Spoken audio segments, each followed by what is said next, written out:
Então, a gente vai retomar agora para entrar no painel de debate da parte da tarde.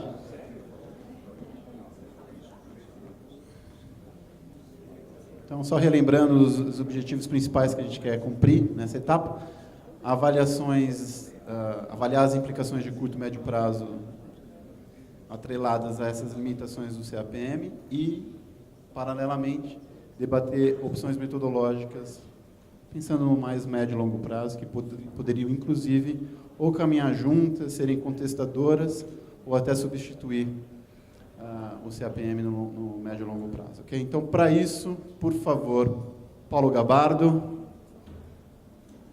Pedro Batista, da 3G Radar, e o Rafael. Vamos lá. Quem vai me ajudar é o Richard, para fazer a moderação aqui. Por favor, Richard.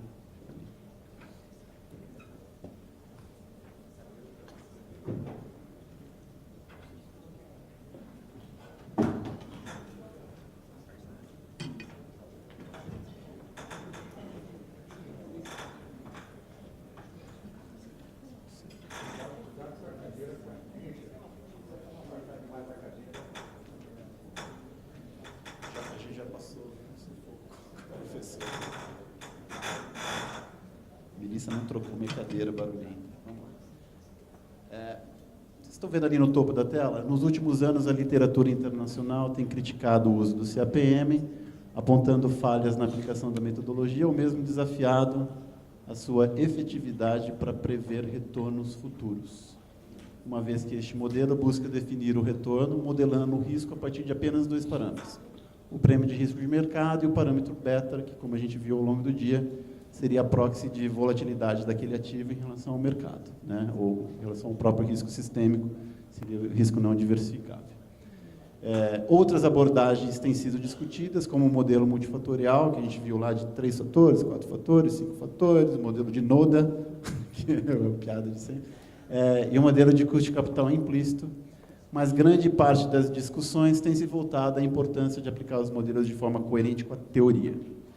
Então, esse painel ele tem uma natureza bastante diferente, por isso que agora a gente pegou Heavy Guns, lá do Instituto. O Richard queria que ele tomasse bastante protagonismo aqui nesse painel, e ajudasse a gente a direcionar a discussão, agora, num primeiro ataque, para aqueles parâmetros que estão literalmente documentados na NT 132, que é o veículo da Consulta Pública 15, e a gente pode começar literalmente a navegar pelos parâmetros do CAPM. Então, vamos começar pela taxa livre de risco, o RF, e aí na discussão pública e na discussão da dinâmica do próprio projeto entre os pesquisadores, né, discussões muito abertas, sem nenhum tipo de pré-concepção, há 2 grandes perguntas, né, local ou internacional.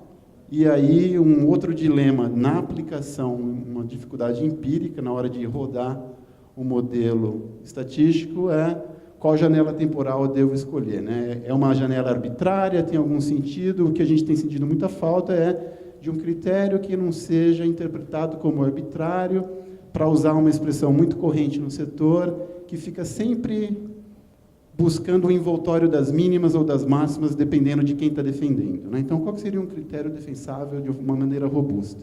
Então, rola essa primeira bola. Vamos começar vamos pelo Paulo Gabardo, para a gente ter as impressões dele. De 5 a 10 minutos, não vou ser tão rígido assim na exposição de cada um, rodar, e depois a gente vai atacando os outros parâmetros e ver como é que o público reage também, tá bom? Boa tarde a todos. Primeiro, agradecer o convite aqui do Instituto Ascend, também da CETEP patrocinadora. desse P&D. Bom, o que um assessor do Ministério da Fazenda está fazendo aqui, né? São 7 anos de setor elétrico, 5 como regulador, 2 no Ministério de Minas e Energia, não, tem mais 2, são 9, 2 trabalhando num projeto de construção de uma usina. E eu fui para a Fazenda para continuar algumas pautas que tinham a ver com o setor elétrico, leia-se distribuidoras Eletrobras. Mas enquanto eu estava na ANEEL, esse era um tema que eu trabalhei, acho que foi no 3º ciclo das transmissoras, em 2013, se eu não estou enganado. Depois, no 4º ciclo das distribuidoras. E o 4º ciclo das distribuidoras foi bem interessante, porque a gente começou a fazer uma série de debates que até então a gente não fazia, né? Na época a gente fez um survey com investidores, analistas também, para avaliar se tinha algum número que nos indicasse alguma preferência assim mais centrada em alguma média e tal. E vendo a apresentação do professor Pablo Fernandes, foi um alívio que, quando a gente viu os números na época, a gente ficou um pouco assustado com a dispersão, e acho que, de certa forma, confirma, né? Quer dizer, mas sem entrar no modelo como um todo e focando na pergunta, porque acho que depois a gente percorre os itens do modelo, a discussão da taxa livre de risco, né? Eu acho que tem muito a ver com a seleção do mercado de referência, né? Então, se a gente vai utilizar um CAPM local, enfim, partindo da premissa que se use o CAPM, a gente teria indicativos aí para risco, inclusive curvas futuro, né? Então, acho que teria mais aderente, por exemplo, àquilo que se deseja estimar. Só que, por outro lado, a gente tem um problema, quer dizer, essa mistura de dados, vamos dizer, nacionais com dados de um mercado de referência americano, eles são a tradução adequada diante do paradigma que a ANEEL hoje adota, né? E é por isso que essa discussão ela tem que ser feita olhando todas as variáveis, né? Mas taxa livre de risco, eu acho que uma das pessoas que entende bem desse tema, que está aqui hoje, o Murilo, eu estou evocando ele aqui como um dos reguladores que está ouvindo aí, e está lá, ó.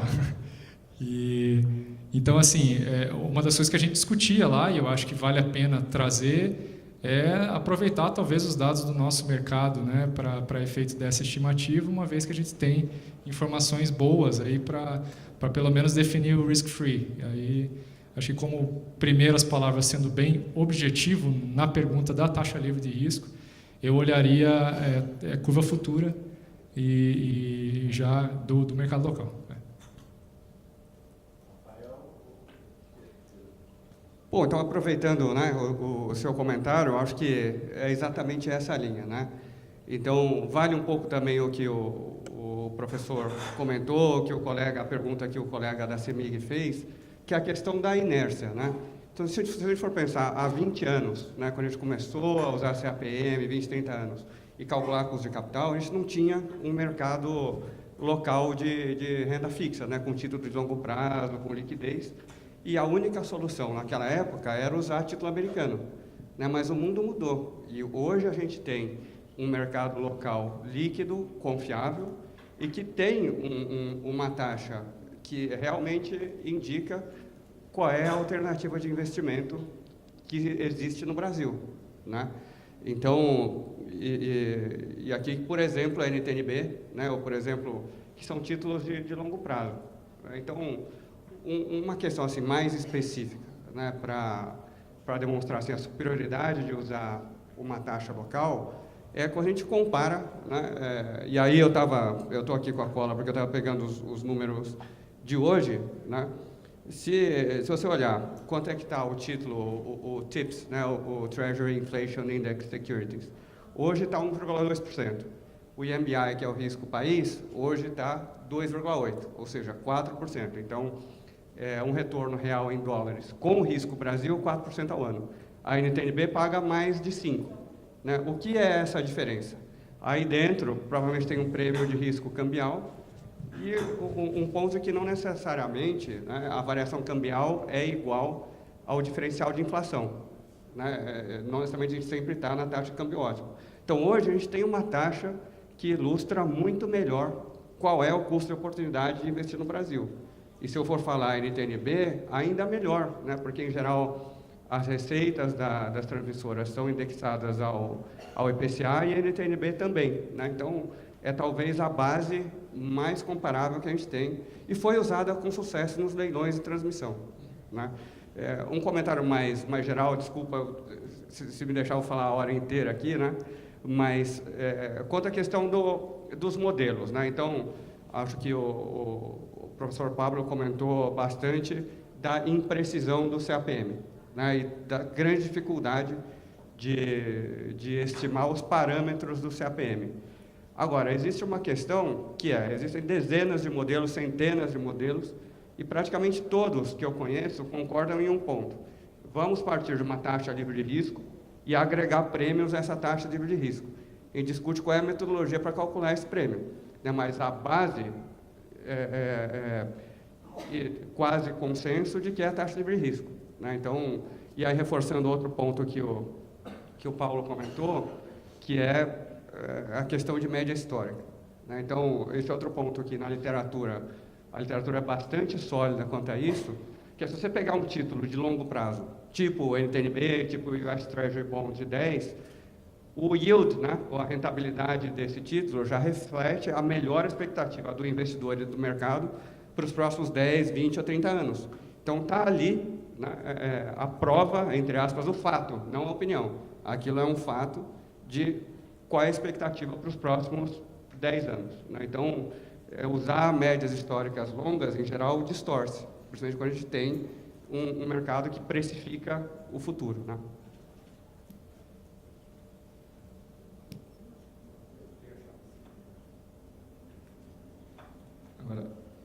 Agora funcionou. Antes de mais nada, também queria estar agradecendo a oportunidade de estar dividindo um pouco as nossas visões. Nós somos, né, a Trade Radar, a instituição que eu sou fundador e sócio, nós somos investidores, né? Então, essa figura do mercado, que tanto se fala, nós somos um pedacinho dele ali. Investimos já há bastante tempo nas empresas do setor elétrico, somos bastante atuantes, né?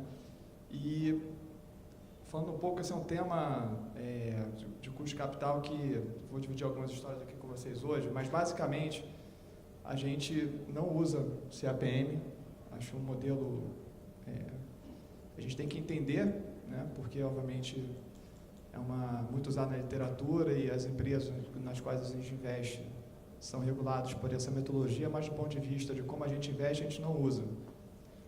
Por N razões, muitas delas foram muito bem expostas hoje aqui. Eu trouxe vários outros elementos para poder estar dividindo com vocês. Então, mas a forma como a gente faz, a gente estabelece uma taxa livre de risco e depois os outros fatores são completamente diferentes do que a teoria nos ensina, né? Então, falando sobre taxa livre de risco, essa questão de usar sempre média, qual janela, como o professor falou, a questão de que a taxa, na verdade, é aquela taxa que o investidor se sente confortável. Então, se existisse hoje uma média em que a taxa de livre de risco no Brasil fosse inflação mais 3%, poderia ser. Nós, por exemplo, não estaríamos utilizando. Do mesmo jeito que se fosse inflação mais 8%, nós também não estaríamos utilizando. A gente usa o que é uma taxa de extremo longo prazo, que a gente acredita que seja a justa. A proxy hoje, por exemplo, você pegar títulos ligados à inflação, sempre, né? A definição de investimento, como os maiores investidores falam, né? E o principal deles, aí do mercado acionário, o Warren Buffett, ele sempre fala que a definição dele investir é muito simples, né? Você deixar de consumir algo hoje para consumir no futuro. Então, premissa básica é você preservar poder de compra. Poder de compra nada mais é do que inflação. Então, qualquer título, algo que não considere inflação de forma como um todo, eu digo inflação na remuneração e o tratamento tributário da inflação, que é algo hoje bem ignorado, que deveria ser de fonte de maior estudo. A inflação, ela aumenta a carga tributária, né, usando o componente da depreciação, mas depois é um outro assunto, mas o tratamento da inflação tem que ser muito bem observado. Então, eu acho que não existe uma taxa que reflita o que todos os investidores, aquela taxa que o investidor vai estar mais confortável, mas como um ponto de partida, dado que isso aqui também é uma questão de uma metodologia regulatória, o ponto de partida de títulos ligados à inflação com duration mais longas são um belo ponto de partida. Tá? Agora, é importante ter em mente isso como um parâmetro. Isso não reflete de forma alguma a taxa que os investidores vão estar utilizando. A taxa é aquela taxa que o investidor se sente confortável, né? Então, e eu acho que muitas vezes a discussão é muito mais simples até do que parece, né? Para o ponto de vista regulatório, a gente tem que mostrar, tem que justificar, mas a discussão, o espírito, ele é muito mais simples, né? A taxa de desconto é aquela taxa que o investidor dorme tranquilo. É isso, né? Ninguém gosta, acho que todo mundo deve prezar bem o sono. Você comprar uma empresa exigindo uma taxa que não reflete o risco, certamente não é algo tão agradável. E eu acho que vou estar detalhando um pouco mais esses pontos aqui, eu acho que nas outra oportunidade aqui. O Richard, só para a gente voltar para ver se eu entendi. O Paulo foi super explícito, né? Ele, entre local ou um outro mercado de referência internacional, eu estou mais convencido sobre o local. Rafael e Pedro, vocês também estão entendendo mais para o local, né? Então tá bom, agora ficou claro. Richard, por favor. Eu acho que esse tema vai ficar voltando à medida... Eu acho que de repente podemos falar bem, vamos ver, a questão do local é mais fácil com o TNB, pensando para o risk. Está pegando? Mais perto. Mas, e com relação ao beta? Aí começa a ficar mais complicado, né? Assim, a gente... eu vou sugerir, vamos passar meio rápido essas duas questões, depois acho que vale a pena a gente dar um passo atrás e pensar se a PM de forma mais geral, até um pouquinho a discussão, mas vamos aí para esse próximo passo, então falar do beta e de usar um beta local versus um beta importado, adaptado. Quem quer começar? Começa a Pedro agora. Bem, falar de beta. Bem, a gente não usa beta, acho que eu nunca calculei.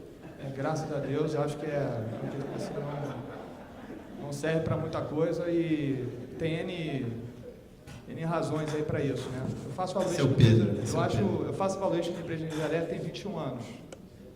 Né? Já fiz valuation de tudo quanto é tipo de empresa, privada, estatal, geração, transmissão, distribuição. Nunca utilizei e cada vez, eu acho que assim, a questão de taxa de retorno exigida, cada vez mais a gente perde menos tempo com isso, né? Acho que o professor também falou de uma maneira bem clara. Para a gente é muito mais importante o risco do negócio sem a mudança do que ficar tentando estimar qual que é o custo de capital. Então, basicamente, a questão do beta, eu acho que tem vários pontos ali. A questão de primeiro que não reflete muita coisa, metodologicamente não é algo que você medir a volatilidade ou correlação com relação a um certo índice é uma loucura, né? Por várias razões. Primeiro, que índice? Né? O que reflete aí o que é o custo do investidor? Você pega o mercado brasileiro, é um índice maluco. O Ibovespa é um índice horroroso. Uma concentração, o que tem a ver o risco das empresas de energia elétrica com o Banco Itaú, ou com a Petrobras, ou com o Vale do Rio Doce? O Vale do Rio Doce está ligado com a economia da China. A Petrobras está ligada a, enfim, questões que vão além da China, né? Políticas... Política de preço de combustível. Políticas de polícia, de petróleo, né? Tá um pouquinho, né? Que às vezes agora mudou, né? Porque a Petrobras, o petróleo subia, era ruim para a empresa, né? Então esse é o índice, esse era o papel que estava dentro de Ibovespa, o maior peso, né? O papel que de empresa de petróleo, que o preço do petróleo subia, a ação da Petrobras caía. É uma bela relação, né? Um belíssimo índice para se fazer calcular beta, né? Esse é o primeiro ponto. Segundo ponto, os investidores assim são muito curto prazos, né? Investidores de muito curto prazo. e tendem a estar, muitas vezes, na questão de volatilidade do mercado, refletindo fatores que não refletem, de fato, os reais riscos de longo prazo que as empresas têm. Então, deixa eu citar assim, um exemplo de empresas de energia elétrica mesmo, que fica mais no nosso universo aqui. Pega uma empresa distribuidora, né? Basicamente, o risco do negócio ele não deveria mudar. É um business de concessão, 30 anos. O mercado ele atribui risco menor no business de distribuição no primeiro ano após a revisão tarifária do que no último ano.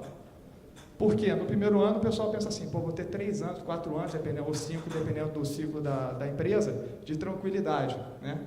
Agora, o cara que está ali, o cara que é a curto prazo. Para quem é investidor de longo prazo, eu estou olhando muitos outros fatores. E não me interessa só os próximos 3, 4 anos. Agora, o mercado, ele atribui. Então, chega no último ano, a volatilidade das ações é muito mais elevada. Dependendo de onde você pega, também já não serve. Então, estou dando mais como, por exemplo, fator de risco para a gente, ele tem vários outras naturezas do negócio, né? Então, entram aí fatores como a qualidade da gestão da empresa, a cultura empresarial. Cultura empresarial é algo extremamente importante para quando a gente especifica, né? Você tem uma empresa com uma cultura de longo prazo, gestores alinhados, né? O que a gente chama de alinhamento? É o gestor pensar como acionista. E o gestor, muitas vezes, muitos gestores, eu não estou dizendo só de empresas estatal não, tá? Empresas do setores privados, que não pensam como acionista, que estão preocupados ali em maximizar o bônus de curto prazo, estão preocupados em investir para manter emprego ou para manter muita gente ali debaixo dele.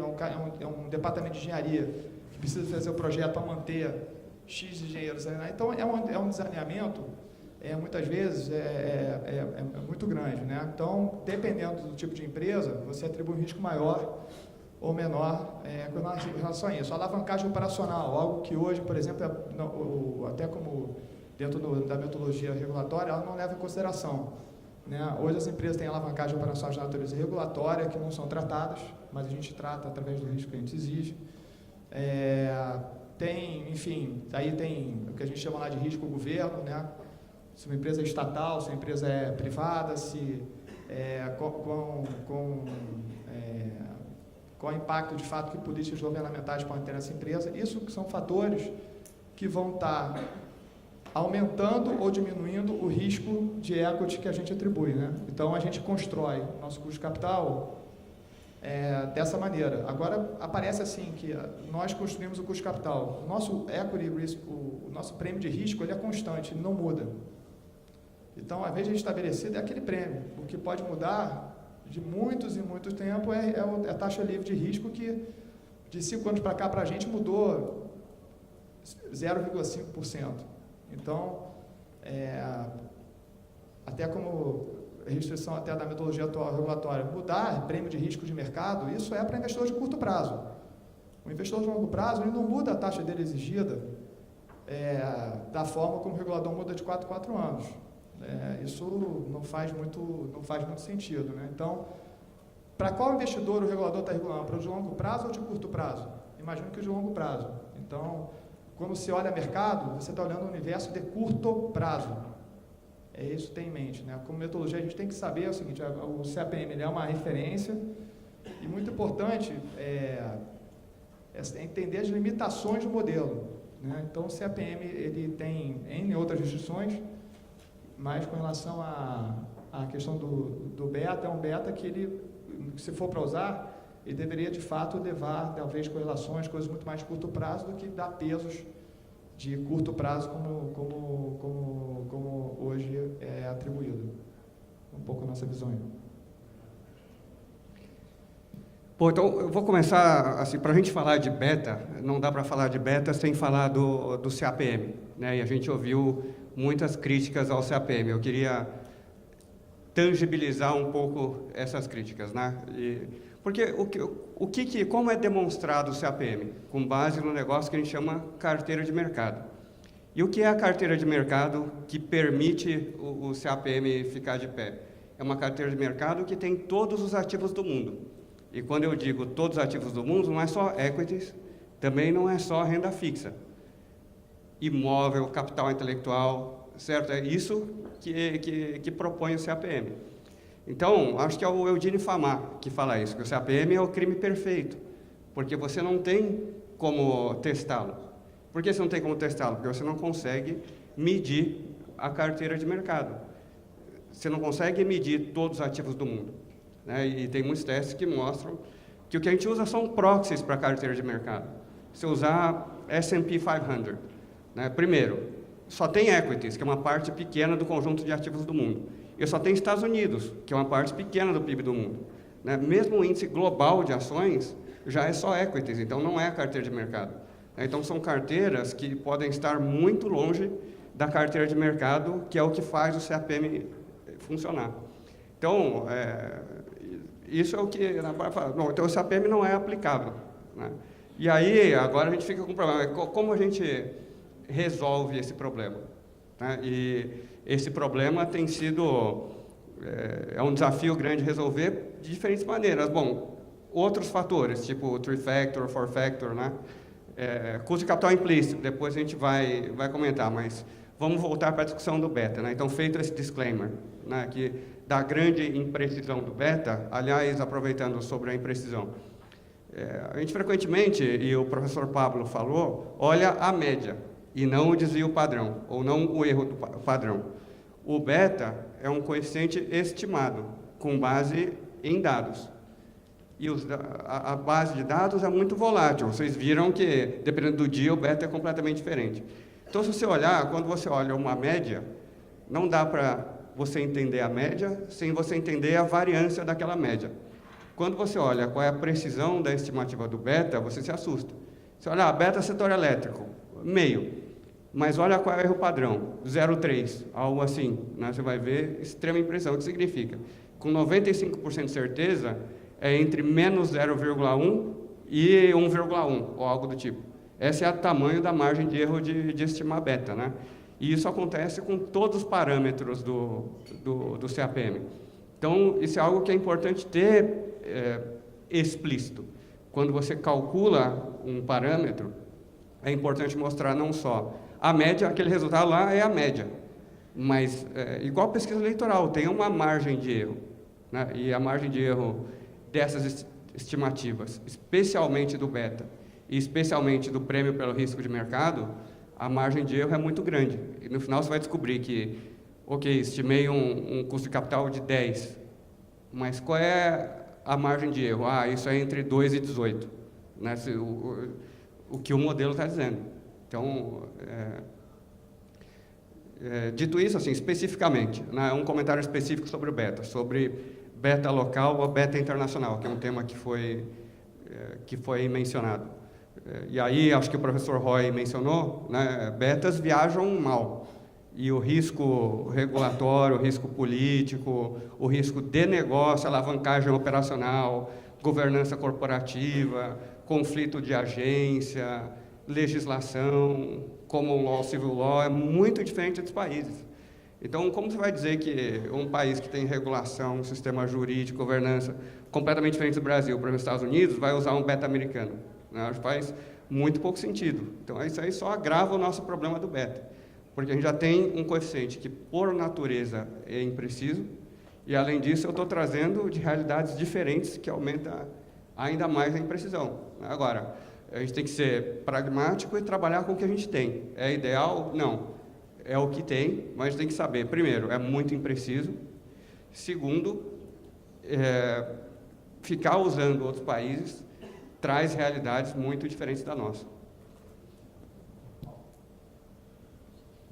Bom, eu, na época que fiquei na ANEEL, tive a oportunidade de viver esse lado difícil do regulador, né? Porque, no fim das contas, a gente é obrigado a definir alguma taxa.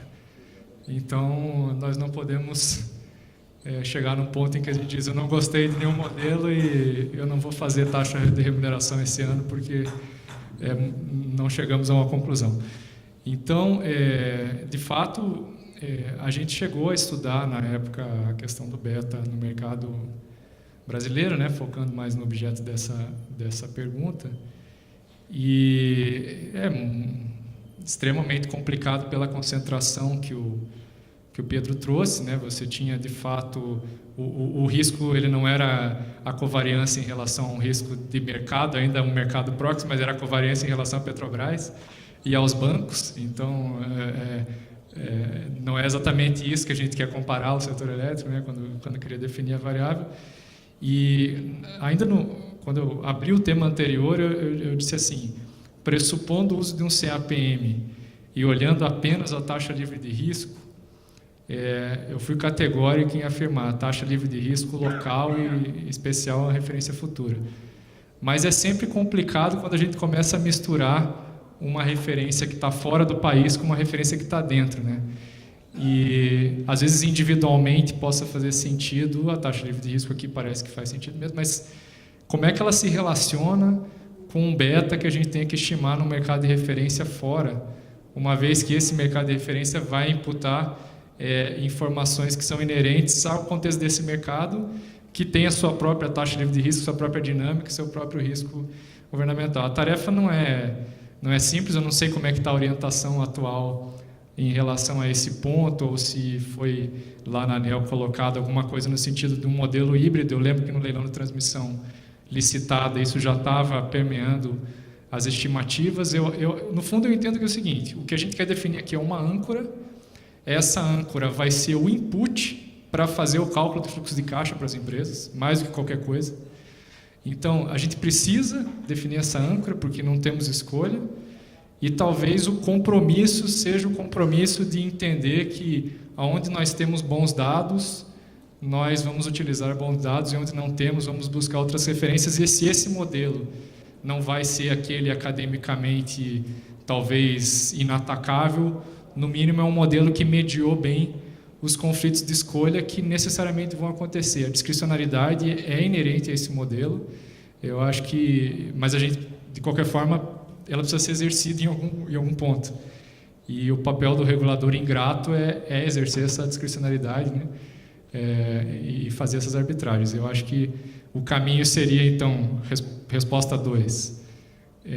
Não acho que tenhamos uma referência melhor do que aquilo que a ANEEL se propõe a usar hoje, que é um beta com base no mercado americano. Talvez o que se possa fazer são analisar expedientes, eu gostei muito do que o Pedro falou, talvez a gente não tenha que variar o prêmio de risco de mercado, talvez o que tenha que variar é a base, é o risk-free. Talvez se a gente, de repente, partir para um parâmetro mais estabilizado e flutuar elementos, a gente fica menos sujeito à flutuação de beta, porque, de fato, o beta é uma loucura ao longo do tempo aqui e lá fora. Mas, assumindo ainda essa não estabilização, eu diria que o modelo para o mercado americano, talvez com um fator de estabilização, a Bloomberg usa, por exemplo, se eu não me engano, ela pega 1/3 mais 2/3 do beta que eu calcular. Esse 1/3 é assim, tirei da cartola, 1/3, porque eu quero estabilizar algo que eu sei que não vai ter estacionalidade. No fundo é isso, né? Como eu sei que não há nenhuma tendência de média constante, variância constante ao longo do tempo, para o próprio beta, que já é uma medida de volatilidade, então eu vou tacar um fator aqui que suaviza essa trajetória. Talvez essa seja uma resposta, talvez uma resposta que estabilize mais o prêmio de risco seja ainda melhor. Talvez o que a gente tenha que variar de 4 em 4 anos seja o capital de terceiros, para os quais a gente também consegue ter uma referência de mercado futuro, e o risk-free, e talvez a gente tenha que deixar esse fator aí, olha, esse aqui a gente vai deixar paradinho, não sei. Eu estou falando um monte de coisa aqui como palestrante, convidado, né? Eu não sei onde é que eu vou parar no que vem, vai que eu estou de volta na ANEEL, e aí... Vocês estão filmando isso? Porque... ano que vem, né, eu estou lá na ANEEL, mostra um vídeo meu falando assim, eu vou falar, então, esse era o Paulo no passado, pois é, mas agora ele está de volta no regulador aqui. Obrigado. Se eu queria aproveitar e fazer um comentário, né, exatamente sobre esse desafio do regulador e fazer um link com o que o Paulo Pedrosa falou e com o que o Ian falou hoje de manhã, né? Então, aqui existe uma questão que o desafio do regulador é um desafio muito importante, muito amplo e muito difícil, que o Ian, né, teve um insight, nos deu um insight que o desafio não é só calcular o custo de capital, é também gerenciar o custo de capital, né? Então, o que o regulador faz, seja na regulação em geral, ou seja na metodologia de custo de capital especificamente, muda a percepção de risco dos investidores, ou seja, e aí o que o Paulo Pedrosa comentou, o que você está comentando, ter um modelo simples, que a gente consegue explicar, consegue prever, reduz a percepção de risco e, no longo prazo, reduz o custo de capital e traz a modicidade tarifária que a gente tanto quer, né? Então, acho que tem uma perspectiva mais ampla, que é uma coisa, como eu calculo o custo de capital, mas também como eu gerencio, o que eu posso fazer, dentro do cálculo, inclusive, para criar algo simples, previsível, explicável, que, no longo prazo, faça o setor elétrico ser menos arriscado, atraia mais investimento e permita redução de tarifa, né? E talvez seja exatamente nessa linha de simplificação, né? E não na linha de, como se comentou hoje, de falsa percepção de precisão. 9 casas decimais e um negócio que pode ser 1/3 ou o triplo, né? E o cara acha que é preciso. O último comentário, eu avaliei e recalculei todos os laudos de avaliação que já foram publicados no Brasil. Todos eles, né, dizem que usam o CAPM. Dizem, né? Agora, aí a minha opinião, nenhum deles usa de verdade o CAPM, certo? Porque quando você calcula um beta com o Ibovespa, já não é o CAPM. Quando você soma risco país, já não é o CAPM. Então, eles vão baseados modelos tipo CAPM, mas não é o CAPM, né? Então, isso acaba gerando também o que a gente comentou da ilusão de precisão. Exatamente. Acho que só para complementar essa questão questão do risco estável, né? Risco de mercado, né? Então, para a gente, assim, é muito mais... Quando acho que qualquer investidor, né? Eu estou usando o 3J como exemplo, mas acho que vale para qualquer investidor de longo prazo. Curto prazo eu estou tirando aqui da amostra, que são outros fatores. Agora, para a gente, assim, o mais importante é, quando eu faço a conta de alguma empresa, eu chego lá que o retorno implícito é de, supor, 13% mais inflação. Se eu estou confortável com essa taxa, por risco do negócio que eu estou olhando, ok, o que não pode é em função de uma mudança regulatória ou em função de uma discussão acadêmica, teórica sobre o beta nos Estados Unidos, na China, se lá onde for, fazer com que aquele retorno que eu estava esperando caia de 13 para 12, em função de uma discussão que não tem nada a ver com o risco do negócio em si, né? Agora, se o risco percebido pelo mercado, o que o mercado exigir de prêmio de risco para o Brasil for de 8%, 9%, isso não importa, assim, importa o que cada um tem de percepção de risco. O mais complicado é você ter uma mudança no retorno esperado, quando não tem a ver necessariamente com o negócio, com o risco do negócio, para uma discussão que não está sobre o seu controle. Eu acho que esse que é o ponto principal. E aqui cabe uma reflexão, eu acho que, e essas análises eu acho que faltam um pouco dentro do setor elétrico, a gente pensar um pouco, saindo um pouco, eu acho que vale para toda a economia, tá? O setor elétrico em especial, a gente sair um pouco da caixinha de discutir o OC aqui da distribuição, da transmissão e da geração, e olhar um pouco, quem é que está investindo no setor elétrico, né? Vamos fazer uma análise um pouco mais ampla, assim. Quem são os investidores? A gente fala, tem a Engie, tem a Iberdrola, tem a Enel. Quem são essas empresas? São corporations, né? São investidores, são várias, tem de tudo lá dentro, né? Tem pessoa física, tem fundo soberano, tem hedge fund, tem até fundo macro, às vezes, que gosta de fazer play de taxa de juros ou qualquer outro fator. É uma selva, né? Tem de tudo lá dentro. Então, mas reflete o que é, nada mais é do que a percepção de retorno esperado dos investidores dessas empresas, né? Esse é um tipo de empresa. Outro tipo de empresa são empresas com controle definido de repente com controle familiar, mas que tendem a perder, assim, no longo prazo, como o setor muito capital intensivo, ele exige cada vez mais a presença de mercado de capitais, né? O mercado de capitais ele é importante, vai se tornar cada vez mais importante aqui no Brasil, na nossa percepção.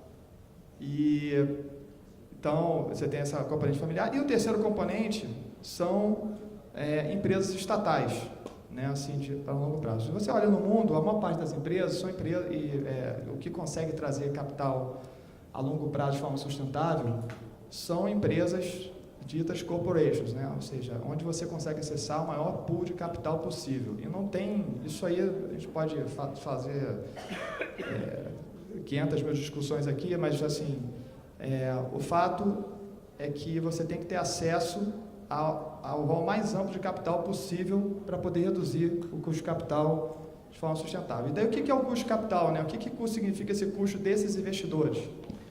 Se você pega o setor elétrico, assim, uma conta que tem de ativo imobilizado dentro do setor, grosso modo, tirando imposto, né, que é uma conta que, enfim, depende muito do governo, mas o fato é, ex-imposto, mais ou menos, em torno de 45% a 50% do custo do setor elétrico é o custo de capital, é o custo que esses investidores requerem. E são esses investidores que elegem o board da Engie, da Iberdrola, da Enel, da Equatorial, né? Só para citar algumas aqui, tá certo? No caso da ISA-CETEP, é uma empresa estatal colombiana com uma governança maravilhosa de empresa privada, aliás, né? Como a gente sempre falou, a governança da ISA é um exemplo, melhor do que muita empresa privada, mas o fato são esses investidores que elegem os board members dessas empresas, e são os board members que o principal papel deles é contratar e demitir o presidente dessas empresas. Então, nada mais é que o dever do presidente de cada uma das empresas é correr atrás do retorno exigido por esses investidores de mercado. Não é isso? Então, um ponto percentual, vamos botar assim, se fosse exigir 10%, se cair de 10 para 9, isso significa cair quase 5% o custo de energia no Brasil. De forma sustentável, estou falando assim, sustentável, tá? Quando a gente fala nessa discussão do WOC aqui, de transmissão e distribuição, a gente está falando se o WOC for 1% para cima ou para baixo, está falando de 0,5%, 0,8% na tarifa final, dependendo da forma que se olha, né? Se você considera só cativo, o mercado como um todo.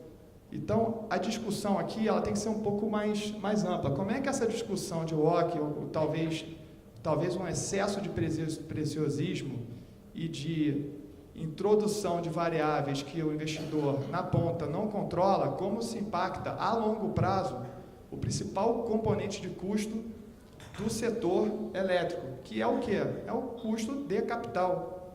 É um setor capital intensivo, o próprio nome diz. O custo de capital é o mais importante. Então, essa análise de impacto regulatório no todo é algo também que é extremamente importante entender como é que isso afeta a percepção, porque o presidente lá da Iberdrola, da Enel, da CETEP, eles vão ter que brigar por onde essas empresas vão estar alocando capital, não é só no Brasil não, é lá fora, outros lugares. Então, a ISA, por exemplo, investe em rodovia no Chile, só para citar algum. Então, está concorrendo, não é só com o setor elétrico brasileiro.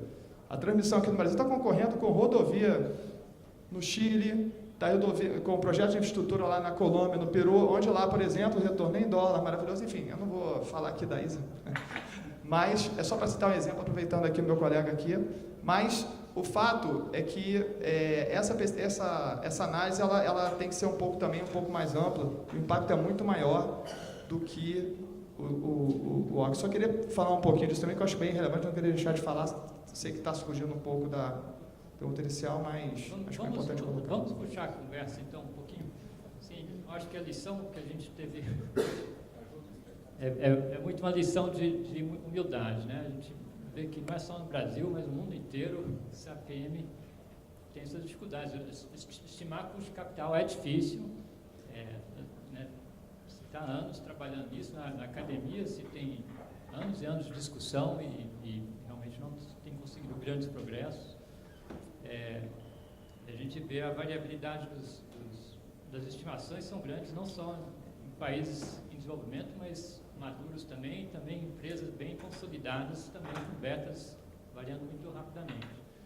Então, assim, primeira mensagem, eu acho que é de humildade e, assim, eu ia até chamar, assim, o início dessa sessão, a sessão de chuta o balde, né? É realmente, né, o que serve isso, tudo que a gente está trabalhando. Mas o fato é que o regulador precisa tomar uma decisão e essa coisa, como você colocou bem, Paulo, nós precisamos de uma âncora para ajudar a estabelecer expectativas e reduzir o risco e, no longo prazo, levar para essa redução do custo de capital. Então, pensando assim, como que a gente pode ajudar o regulador nessas decisões, lidando com as dificuldades que se tem, eu acho que simplesmente apelar para o martelo não é o caminho, né? Assim, deixar o regulador que estiver lá arbitrar um número a esmo a cada 4 anos seria péssimo para os setores, aumentaria o risco.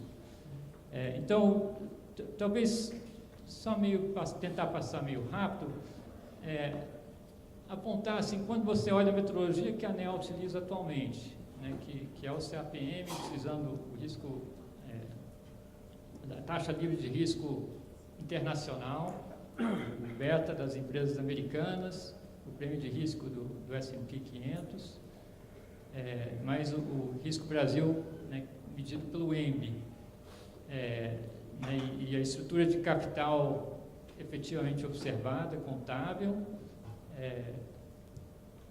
Qual é a maior fragilidade, qual que é o caminho que você acha que é mais frágil disso aí, que é mais importante ser atracado?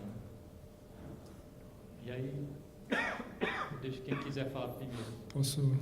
Eu apontaria, acho que 2 questões, assim, e uma é uma repetição, a repetição no sentido de, talvez não é o caso de revisar todos os parâmetros, talvez um parâmetro tenha que ficar estabilizado, que seria a parcela do prêmio de risco de mercado. Esse parâmetro, de repente, se ele se descola dos demais e se define mais como uma âncora dentro daquela perspectiva que a gente estava falando, quer dizer, ele pode ser, deixa de ser uma dúvida na equação, e aí, mas o desafio continua sendo estimar essa âncora, né? Outro que eu acho que é importante é a questão da estrutura de capital, porque eu acho que da forma como, eu não sei como é que está agora, então eu posso falar alguma coisa errada, mas ainda quando eu estava lá, a gente dissociava o custo de capital de terceiros da estrutura, né? Então a gente não conseguia enxergar um efeito que aí sim seria mais próximo de uma otimização, talvez, que eu tenho, na verdade, uma espécie de um trade-off, não vou dizer que é uma curva, não é uma inclinação linear, não é quanto eu tenho mais dívida custa mais caro, não é isso, porque existem empresas que têm maior capacidade de se endividar por outros fatores que compensam o grau de endividamento, mas eu acho que essas 2 grandezas elas precisam ser combinadas na hora de se determinar estrutura e custo de capital de terceiros, porque a gente olha cada componente separado hoje. Eles interagem sem dúvida nenhuma e hoje a gente não olha a interação deles. Hoje a gente olha a estrutura como uma média, eu estou sendo bem específico porque eu acho que isso contribuiria lá para a estrutura como uma média, como se a estrutura não tivesse nada a ver com o custo. E o custo como uma outra média, como se não tivesse nada a ver com a estrutura. Então, digamos que a empresa que compõe a mediana da estrutura não é a mesma que compõe a mediana do custo, e isso certamente agrega uma distorção, porque a gente está tratando da mesma coisa, só que com... eu acho que aí tem uma oportunidade de aprimoramento metodológico bastante objetiva, aí, no sentido de tentar combinar isso numa espécie de uma curva que aí sim diga, olha, é esse ponto que se encontra estrutura e custo de terceiros, tá? Estou olhando mais sobre a ordem de terceiros. No próprio, eu acho que, assim, enfim, não tem uma resposta fácil para essa estabilização, né? Quer dizer, mas partindo do princípio de um beta americano, não sei, aí realmente não, porque aí entra em janela, entra em amostra, entra em... É realmente difícil, não sei se... Bom, então eu reforço a questão da estrutura de capital, né? Então, especialmente a questão da análise conjunta de estrutura de capital com o custo da dívida. Não é isso? Porque, mesmo fugindo do CAPM, né, mesmo a gente dizendo, o CAPM não serve para nada, e isolando essa discussão, mas também quase qualquer modelo, né, concorda que mais risco, mais retorno. E quase qualquer modelo concorda que mais alavancada uma empresa, mais risco de quebrar. Então, mais risco para o credor e mais risco para o investidor em equity, né? Então, naturalmente, existe um trade-off entre nível de alavancagem e custo da dívida, né? Mais alavancagem, você tem acesso a uma fonte de financiamento que tem benefício fiscal e toda a discussão, Modigliani Miller e tal, mas que, em tese, é mais barata. Mas, por outro lado, você aumenta risco e aumenta tanto o cost of equity como o cost of debt, né? Então, é muito importante que a análise de estrutura de capital seja feita junto com a análise de custo da dívida. Senão você pode chegar a um nível de alavancagem alto e a um custo de dívida que não é compatível com esse nível alto de alavancagem, que é o que acontece hoje, né? E aí, assim, aí opinião, né? Fato, opinião.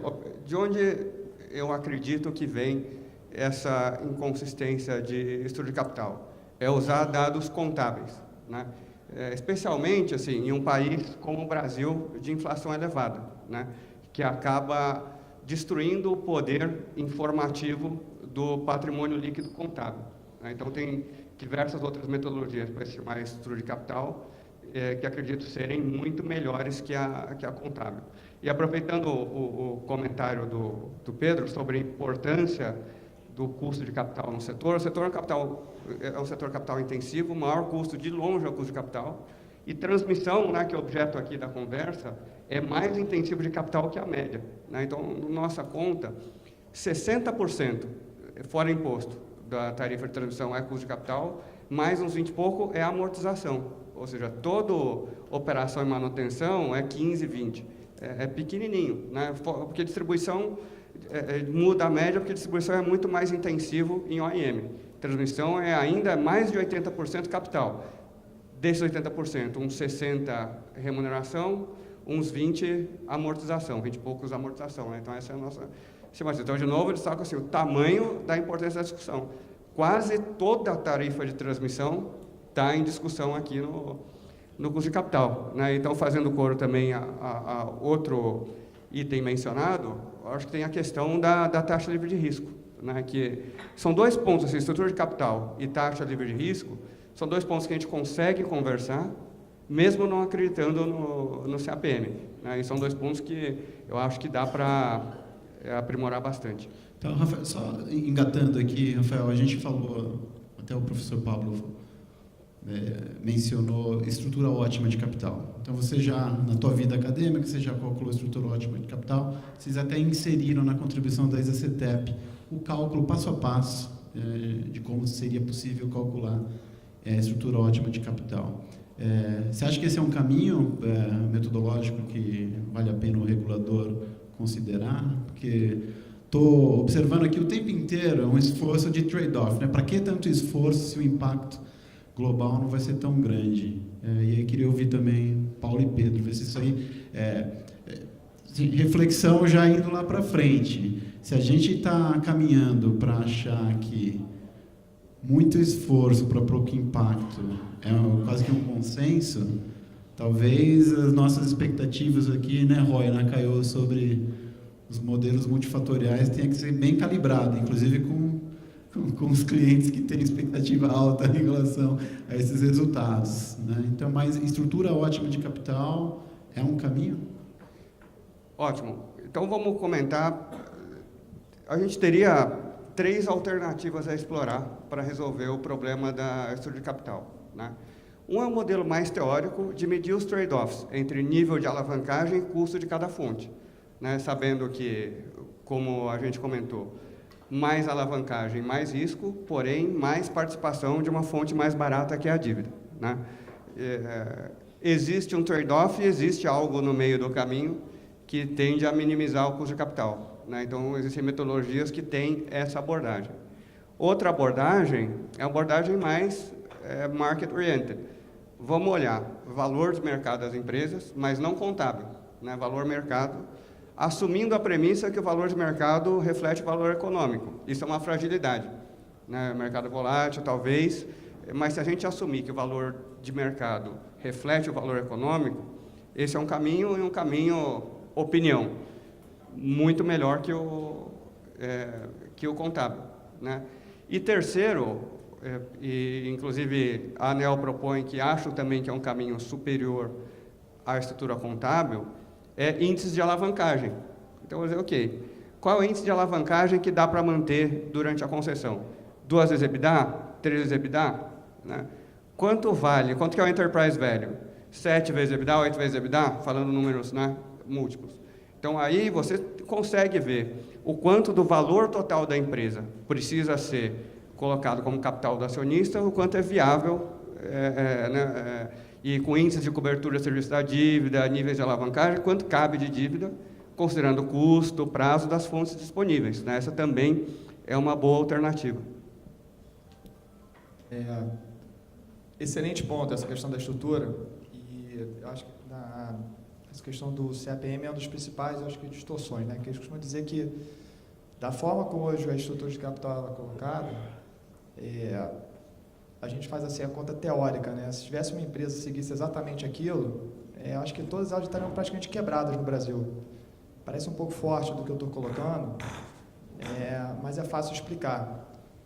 Basicamente é o seguinte: o mercado de dívida no Brasil é curto prazo, né? Então, se um diretor financeiro ele vai naquela estrutura de capital e com os instrumentos de dívida que são disponíveis, o mercado de capitais fecha, quebrou, né? Quebrou, que eu digo é uma palavra forte, mas quebrar, o acionista tem que colocar mais capital ou ser diluído e perder valor no equity dele, né?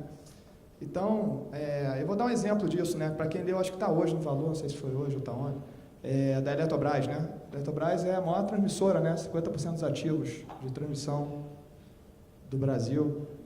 Então, está lá, tem um vencimento de bond ano que vem, $1 bilhão, e estava lá o management da empresa muito preocupado. Certamente, óbvio, a Eletrobras é uma empresa bastante, tem N ativos diferentes, mas só porque eu estou querendo elencar, uma empresa com base de ativo muito relevante, de natureza muito parecida na business de transmissão com a CETEP, e que se preocupa com isso, ou seja, e o mercado de capitais ele é muito volátil. Tem hora que ele abre, tem hora que ele fecha, tem hora que a empresa consegue emitir capital bem, tem hora que o governo dá incentivo, né? Abre janela para debênture incentivar, depois tira. Mas o fato é que é um fator onde a maior parte das empresas hoje trabalha com níveis de alavancagem muito mais baixos daqueles níveis de alavancagem teóricos utilizados, né? Se perguntasse, poxa, mas se o mercado de dívida fosse desenvolvido e tivesse dívida de 30 anos no Brasil, 20 anos, 10 anos, poderia ser diferente? Poderia, mas isso é teórico, não tem. Então a questão de alavancagem é muito relativa. Uma empresa está com uma dívida prevista de 4 vezes dívida EBITDA, tem N componentes que você pode olhar. Primeiro, a dívida de longo prazo ou curto prazo. Essa análise é uma análise que ela não é presente. Falar, não, mas no Brasil não tem problema que tem um BNDES para CAPEX novo. O BNDES é um banco, assim, com o balanço dele hoje, vou chamar assim, bastante esticado, né? Em termos de política, você vai ter que reduzir o tamanho do balanço do banco, ele vai ter que ser muito mais seletivo com o tipo de dívida que ele vai estar colocando. Enfim, isso faz dentro de uma política macroeconômica que vai sendo elaborada. Então, assim, essa questão de estrutura de capital, ela é bem importante olhar o quê? A realidade do mercado de capitais brasileiro, a realidade do dia a dia do diretor financeiro de cada uma dessas empresas. Uma empresa, de novo, usando esse nível de dívida é complicado. Você pega a transmissão, por exemplo, você faz um implícito, é como se fosse lançar hoje empresas aqui no Brasil, olhando o que RAP por CAPEX, e você usar a estrutura de capital que a ANEEL usa, você está falando de você partir com uma dívida prevista de 6 vezes EBITDA, 5, 6 vezes.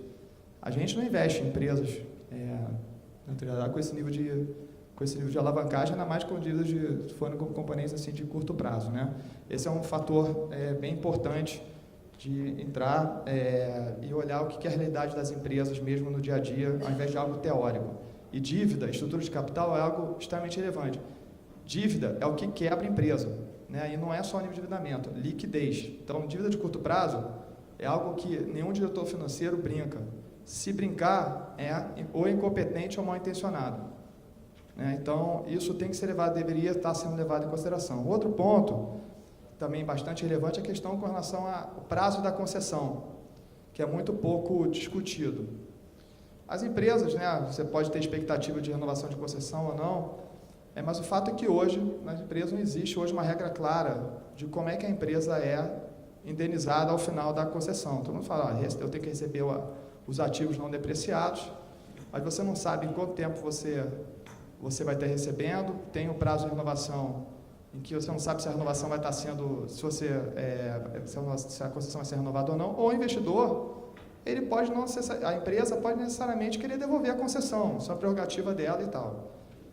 À medida que você vai chegando no final da concessão, naturalmente a capacidade de alavancagem da companhia ela cai, né? Nenhum banco ele dá crédito após a concessão e isso tem que ir diminuindo. Então, eu nunca vi se tem um tratamento específico para adequar a estrutura de capital, considerando esse final da concessão. E, além disso, com o componente de risco do negócio, que é extremamente importante, caso ele devolva a concessão, como é que ele recebe o pagamento? Né? À vista, o Noda aqui está brigando há quanto tempo a RBS, hein, Noda? Quanto é? Mais 5 anos. Não, exatamente. E quando você tem uma metodologia, vem um juiz, né? Nem foi uma liminar, primeira instância, que um ativo que a empresa que ela renovou existia, em que você tem uma portaria do Ministério em que diz que tem que ser corrigida por custo de capital próprio. É óbvio que deveria ser custo de capital próprio. Por quê? Porque nenhum banco deu crédito para a CETEP, nenhum. Ele teve que financiar o capital dele, teve que financiar a companhia com capital próprio, né? Vem um juiz, bota lá que tem que ser ajustado por inflação. Então, se você fosse fazer o que é o risco, o retorno esperado pelo investidor, olhando o final da concessão, e se ajustar por isso, deveria também ter um componente de percepção de risco bem elevado em função disso. Então, um ponto também bem importante é se ter evoluir bem, e essas discussões todas dentro na regulamentação do setor elétrico, metodologia clara para como é que é o pagamento dos ativos não depreciados ao final da concessão. A CESP não recebeu lá da usina, a Eletrobras e a CETEP aqui brigando, a CEMIG e a Copel também com o componente brigando, a CEMIG recebeu também com critério de correção que ela não concordava tanto.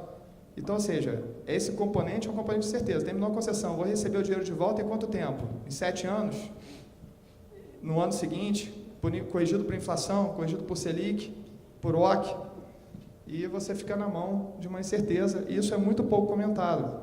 É algo que é uma oportunidade muito importante que se tem agora com essa discussão toda no âmbito aí da CP73, que poderia ser colocado, um tratamento disso aí também, que isso tem muito a ver com estrutura de capital adequada. Quanto mais incerto esse recebimento, mais desalavancada a empresa deveria ser. E do jeito que está hoje, o nível de alavancagem ao longo da concessão, e de novo quando eu falei, lembra que eu falei de longo prazo? A ANEEL não deveria olhar prazo como é hoje, ela tem que olhar, vamos olhar a concessão inteira. Como é a vida do diretor financeiro dessa empresa ao longo da concessão inteira? Para investidores assim, como para falar aqui da CETEP, que está aqui do meu lado no painel, CETEP, e como nós da 3G Radar olhamos também, que nós olhamos fluxos de 30, 40 anos, é como a gente olha, isso é extremamente importante, né? Então, agora, para quem é investidor de curto prazo, não faz muita diferença. Agora, para quem tem capital de longo prazo, é muito relevante para estrutura de capital ótima que deveria ser assumida aí como contribuição para a metodologia. Eu sei que eu estou abusando do tempo, mas eu queria realmente reforçar esses seus comentários, que eu acho que são muito relevantes, né? Então, um deles é a questão de gerenciar o risco regulatório, que, de novo, é um link com o que o Ian comentou, que é, se você criar um modelo de respeito ao investimento e de previsibilidade, naturalmente a percepção de risco vai cair e os investidores vão aceitar investir por menos. E essa é a chave para a modicidade tarifária, né? E a história que está todo mundo aqui no mesmo barco, né? Não é querer ganhar dinheiro justamente, é querer uma regra previsível, criar um ambiente de confiança mútua e criar um cenário de que todos ganham, né? O consumidor ganha com menos tarifa, porque isso é a maior parte da tarifa, e o investidor ganha ao ter uma remuneração justa sobre o capital, né? E um comentário final sobre olhar a floresta e não só a árvore, né? Então, quando a gente olha um modelo, seja o CAPM, seja qualquer outro, a gente gosta de ver testes de robustez, né? Comparar com outros, né? E a gente consegue comparar em diversos eixos. Por exemplo, no eixo temporal, né? Quais os resultados que a gente está tendo hoje versus do passado? Condiz com a mudança da realidade? Então, a gente teve, desde que o 664, que é o WOC atual, foi definido, 4 downgrades, né, do rating soberano brasileiro. A gente teve, quando o 664 foi definido, a NTNB estava 3 e pouco, né, chegou a quase 7, está acima de 5. O Risco Brasil estava a 150 basis points, né, chegou a 400.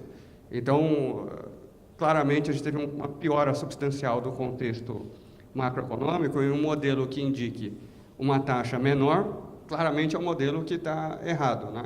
Outro eixo, o eixo internacional. Vamos comparar o quanto é a taxa no Brasil com a taxa em outros países.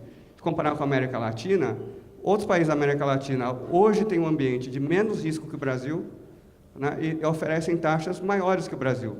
Então, você como investidor, onde você vai colocar seu dinheiro? Você vai colocar seu dinheiro. Você tem uma alternativa com menos risco e mais retorno, né? Por que vai trazer o dinheiro para cá? Você vai colocar num país que a economia piorou e a taxa caiu, ou vai colocar num país que a economia melhorou e a taxa subiu, né? Então, assim, a consistência ao longo do tempo, a consistência entre países e a consistência entre modelos, né? E por isso, 3 fatores, 4 fatores.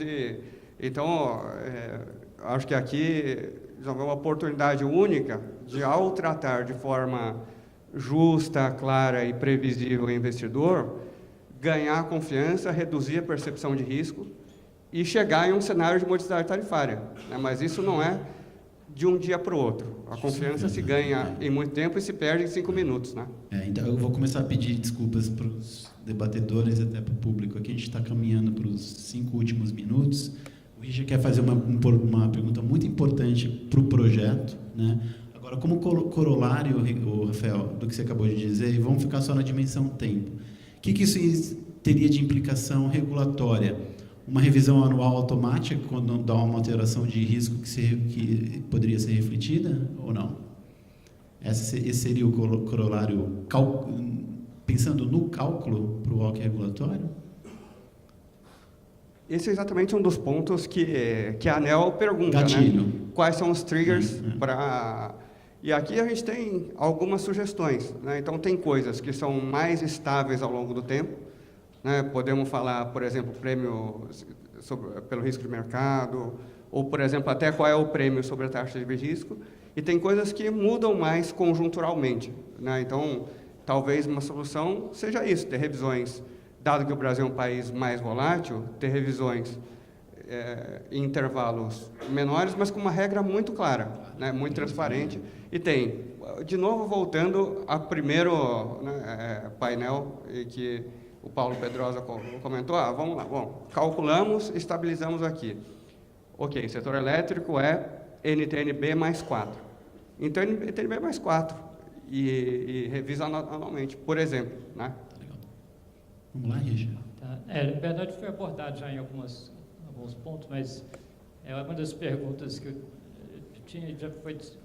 O Rawson, hoje de manhã, apresentou, né, que a gente deve mirar, a recomendação deles foi de mirar para uma taxa de longo prazo.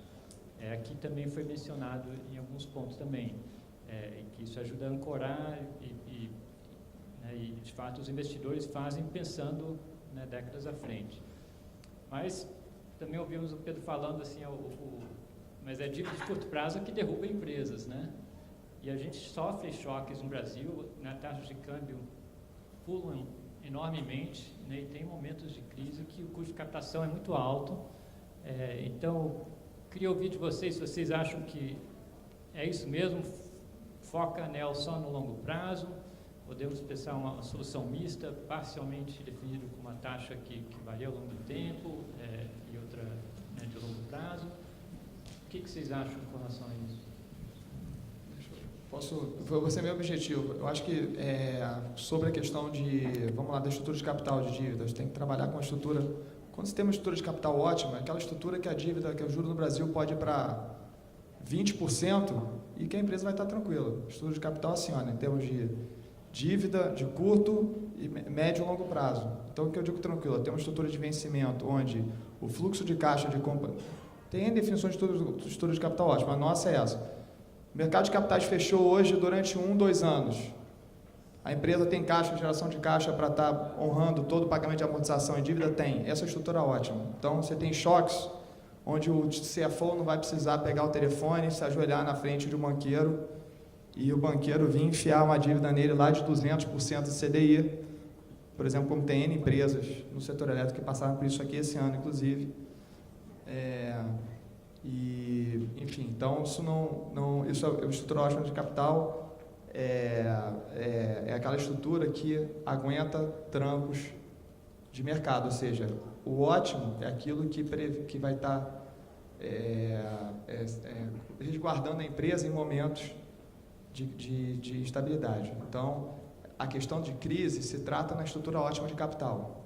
Então, hoje, como eu estava colocando, com todas as limitações que o CPM que tem como investimento, agora como a referência, a gente tem que trazer condições, como tentar adaptar, ter um tratamento mais adequado ao que é o conceito correto, a estrutura de capital ótima. Esse é o primeiro ponto. Sobre a questão do custo de equity em si, desculpa, do risco de mercado, eu já dei minha opinião, acho que o risco de negócio é a longo prazo, então a natureza do negócio de transmissão não deveria mudar nos próximos 15, 20 anos.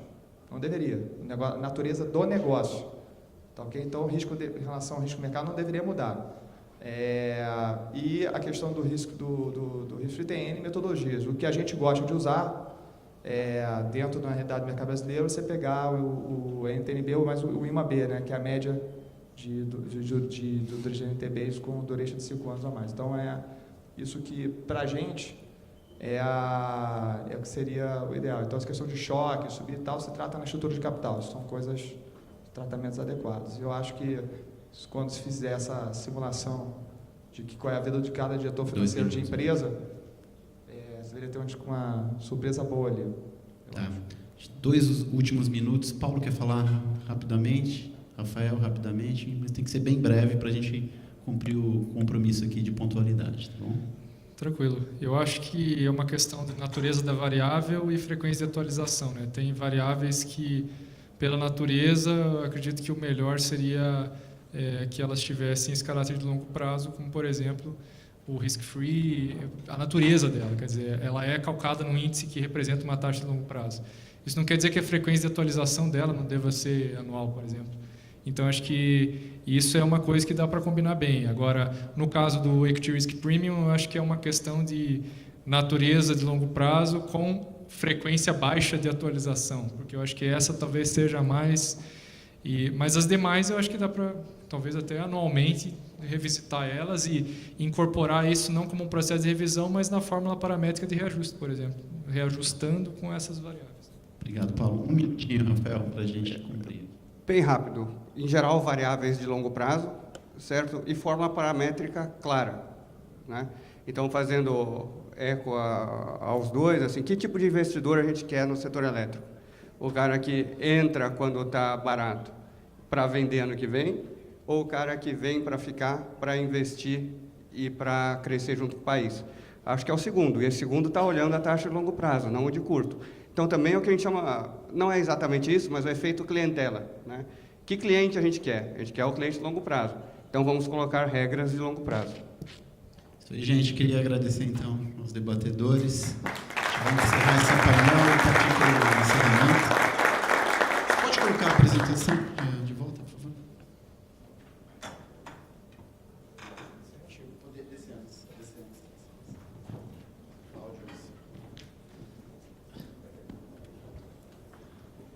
Eu passar para o Cláudio aqui para fazer esse. Não tem mais muita coisa não, Cláudio. Isso aqui é como a gente começou o dia, e é a brincadeira até gráfica, repetindo o mesmo texto do lado direito, trocando as figurinhas do lado esquerdo, né? Vários caminhos seriam possíveis e havia aquela grande assimetria entre o regulado e o regulador, não dizendo qual é qual. A gente gostaria de caminhar para alguma coisa que refletisse essas reflexões. Então, será que a gente está indo para um caminho muito diferente do caminho escolhido por todos? A gente resolve finalmente ser pioneiro, abandonar alguns métodos que são feitos porque todos fazem, né? Então dá para a gente defender os dois tipos da figura e ali acabar com um pouco da diferença na simetria de informação. Então é isso, Cláudio. Eu queria que você, então, a luz aqui do PD só fechasse. uma palavrinha, apenas para reiterar o agradecimento a todos vocês, especialmente a equipe do projeto, que tem dado muito duro, especialmente também aos nossos convidados que vieram de tão longe para brilhantar a nossa discussão. Muito obrigado a todos. E uma palavrinha, eu queria compartilhar com vocês uma frase do Mário Henrique Simonsen, economista famoso, foi ministro aqui no Brasil no passado, para os que não o conheceram. Ele disse, num dado momento, o trapezista morre quando pensa que voa. Essa frase nós usamos como inspiração do último white paper feito pelo Instituto Assine Brasil, que é esse que eu tenho aqui, sobre financiamento do setor elétrico. Mas eu acho que se aplica também ao tema das discussões de hoje. Nós não podemos achar que estamos voando, porque aí corremos o risco de morrer. Essa lição de humildade que permeou boa parte dessa discussão aqui, eu acho que é muito enriquecedora. E sobre o white paper, ele está disponível no nosso site. Nós temos aqui alguns exemplares impressos como esse, uma boa leitura de avião. Enfim, eu vou pedir para a Melissa entregar para os que se interessarem, mas de qualquer forma, para todos, está no nosso site, na seção de white papers e estudos especiais. A todos, mais uma vez, muito obrigado.